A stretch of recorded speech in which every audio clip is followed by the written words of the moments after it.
Na aula de hoje, nós falaremos um pouquinho a respeito de correção e completude. São dois termos que, apesar de não terem sido definidos anteriormente, eles estão presentes no contexto da lógica proposicional ali e na lógica matemática. Bom, a corretude em si, ou a correção no caso, disse que todos os resultados produzidos são corretos. Já quando a gente fala da completude, todos os resultados corretos são produzidos. Então veja, quando eu analiso a parte da corretude, eu estou dizendo que todos os resultados que eu produzi por base numa análise, por meio de premissas, de hipóteses, eles são corretos. Então, eu tenho corretude quando os meus resultados produzidos são corretos. Veja que aqui eu posso produzir 1, 2, 3, não diz quantos resultados. Já a completude, ela complementa a corretude falando que todos os resultados corretos são produzidos, ou seja, eu não produzo apenas alguns resultados corretos, eu reproduzo todos. Nesse contexto, eles se tornam completos. Nós temos um exemplo disso, por exemplo, no algoritmo. Um algoritmo de busca, por exemplo, para verificar se a entrada y está em um vetor. Tá? Um vetor chamado v, por exemplo. Corretude, o algoritmo vai dizer sim somente se y estiver em v. Ou seja, eu posso fazer uma verificação, certo? Se y estiver em v, se ele encontrar o valor dentro do vetor, eu digo que está ok. Eu posso imprimir uma mensagem, por exemplo. Já a completude, nós vamos verificar se y estiver em v, o algoritmo diz sim. Então veja que há uma diferença aí. Em corretude, o algoritmo só vai dizer sim somente se y existir em v. A completude, se y estiver em v, o algoritmo diz sim. Então eu tenho uma dependência lógica aí.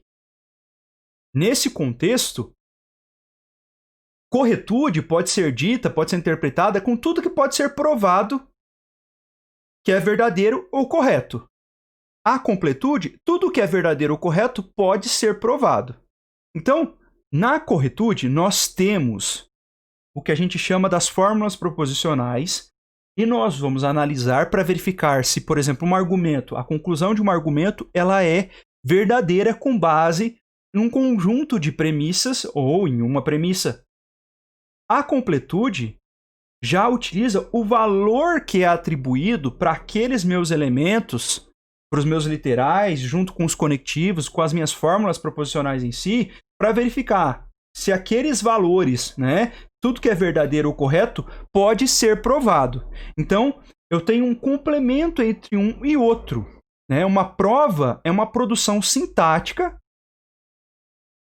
ou seja, da sintaxe que estrutura os conectivos e literais. Já a verdade, o valor que aqueles meus literais vão ter, é tratada em semântica. E vai, por sua vez, precisar das fórmulas proposicionais, da sintaxe, para conseguir chegar no valor final lógico ali.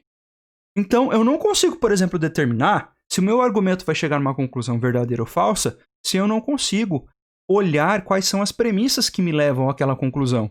Ou uma fórmula proposicional em si, sem ter uma conclusão, certo? Eu não consigo provar se eu chego a um valor verdadeiro ou falso se eu não tenho um conjunto de elementos, de literais e conectivos que representam a minha sintaxe para depois eu identificar o resultado da minha semântica, certo? E aí, nesse contexto, nós temos o que a gente chama de consequência lógica. A gente fala que uma fórmula A, é consequência lógica de um conjunto de fórmulas F, se e somente se há uma dedução de A partir do conjunto F. Então aqui a gente tem o símbolo de conclusão, a gente pode chamar também de catraca simples, tá, pessoal? Então aqui, com base em F, que pode ser um conjunto de fórmulas, um conjunto de premissas ali, eu vou chegar a A, tá? Se e somente se há uma dedução de A partir do conjunto F. Já uma consequência semântica, com uma catraca aqui dupla, ela indica, uma fórmula A é consequência semântica de um conjunto de fórmulas F, se e somente se nenhuma interpretação faz com que todos os membros de F sejam verdadeiros e B, no caso ali B não, pessoal? É o A, tá? A letra A seja falso. Ou seja, a condicional associada é uma tautologia. Note, aqui a gente está falando especificamente do que a gente analisa aqui. Então, a gente está fazendo uma análise sintática, tá? Da sintaxe dessa consequência lógica. A consequência semântica, nós fazemos uma análise dos valores que estão ali. E aí ele faz, se e somente se, nenhuma interpretação faz com que todos os membros F sejam verdadeiros, ou seja, todas as minhas premissas me levam a um valor verdadeiro.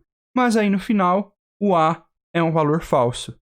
Então, eu não posso ter isso. Eu tenho que, consequentemente, ter F como valores verdadeiros e A como um valor verdadeiro. Nesse conceito, a consequência lógica vai tratar mais especificamente a sintaxe, como a gente estrutura as fórmulas, e a consequência semântica vai avaliar os valores lógicos em si. Então, a correção, aqui nós temos uma representação, seja um conjunto de fórmulas F e uma conclusão A. Note que a completude seja um conjunto de fórmulas F e uma conclusão A. Nós temos simplesmente, tá, uma inversão aqui. Enquanto nesse contexto nós temos primeiro, a gente parte de uma análise sintática para uma análise semântica, aonde aqui eu digo, certo, que todos os meus valores, que a gente pode ler aqui, é que existe uma prova de A partir de F. Já do outro lado, nós temos que A é uma consequência lógica de F. Tá? Então essa é a diferenciação. Ela é sucinta, mas nós vimos que nós temos uma completude e correção. A correção, eu indico que todos os resultados produzidos são corretos. A completude, todos os resultados corretos são produzidos. E aí, no contexto de lógica proposicional, refletindo novamente, tudo que pode ser provado é verdadeiro ou correto. Ou seja, se eu tenho como provar, eu estou falando de corretude.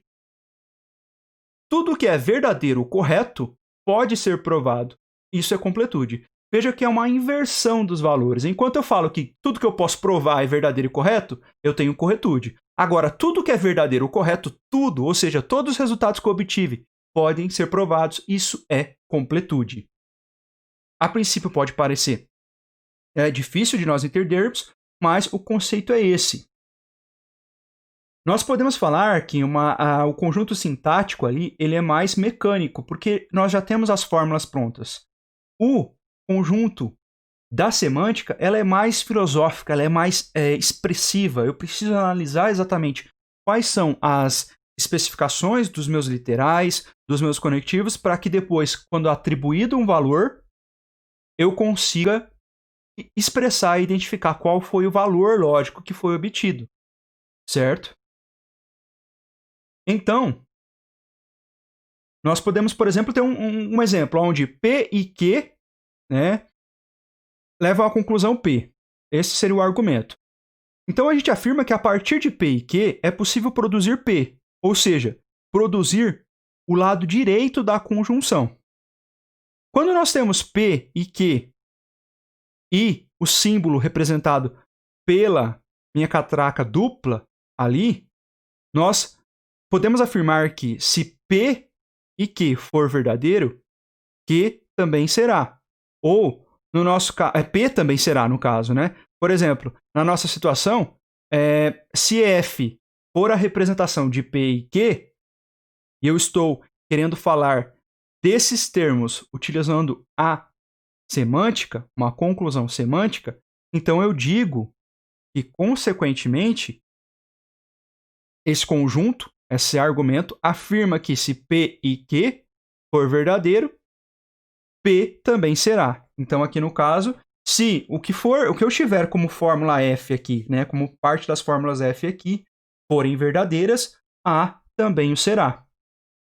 Nesse contexto aqui, na catraca simples, se eu tenho P e Q que leva a consequência P, eu afirmo que a partir de F é possível produzir A. Ou seja, produzir o lado direito da minha conjunção. Então, nós temos aqui a representação e a lógica proposicional ela é correta e completa. Eu consigo fazer essa prova.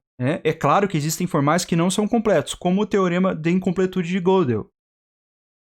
Já a lógica de primeira ordem, que nós vamos ver nas próximas aulas, veremos nas próximas aulas, também é correta e completa. Por que nós precisamos entender, né, essa questão da correção e completude?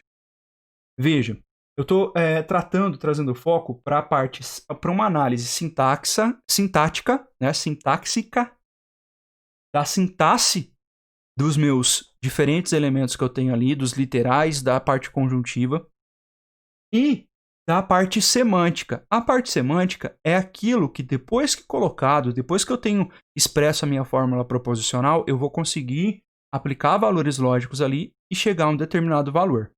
Se nós voltarmos aqui, tá, o que é importante mencionar é que, por exemplo, os meus valores de f, de todas as minhas premissas, têm que ser verdadeiros e, consequentemente, A também tem que ser verdadeiro.